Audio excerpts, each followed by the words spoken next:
அனைவருக்கும் வணக்கம். இது 2025 உடைய கேள்வி. இந்த கேள்வி வந்து பாத்தீங்கன்னா, கிரானலாஜிக்கல் ஆர்டர் அப்படின்றாங்க. இது வந்து எந்த வருஷம் ஆரம்பிக்கப்பட்டது அப்படின்னா, 1954ல இந்த 4 இதுவுமே கொண்டு வந்திருப்பாங்க. அதாவது இந்தியன் சிவிலியன் அவார்ட்ஸ்ல இது ரொம்ப ரொம்ப முக்கியமானது. இதுல வந்து பாத்தீங்க அப்படின்னா, பாரத ரத்னா அப்படின்னு வந்து ஹையஸ்ட் சிவிலியன் அவார்டு அப்படின்னு சொல்லிட்டு பாக்குறோம். அடுத்து வந்து பத்ம விபூஷன் வந்து 2வது ஹையஸ்ட் அப்படின்னு சொல்லிட்டு பாக்குறோம். ஸோ இதுவுமே வந்து சரியானதான் அமைஞ்சிருக்கு. 1, 2ல மாற்றம் இல்லை. அடுத்து வந்து பத்மஸ்ரீ அப்படின்னும் போது பாத்தீங்க அப்படின்னா, பத்ம பூஷனுக்கு கீழே தான் வரும். பத்மஸ்ரீ வந்து கீழே வந்துடும்.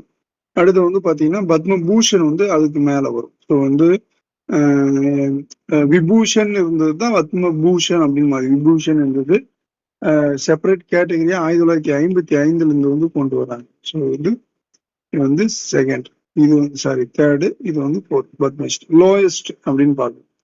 ஸோ இதை ரெண்டுத்தையும் பிரிச்சு வந்து கொண்டு வந்துடுறாங்க.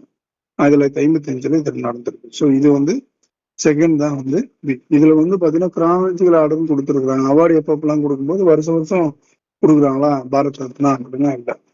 ஸோ இதுல வந்து பார்த்தோம் அப்படின்னா வேல்யூ தான், வேல்யூ அப்படின்னு எடுத்துக்கலாம். ஹையஸ்ட் வேல்யூ, லோவஸ்ட் வேல்யூ அப்படின்னு எடுத்துட்டு இதை போடும்போது இது வந்து அகல காலவரிசைப்படுத்துக்குன்னா இதுதான் சரியானது. பார்த்து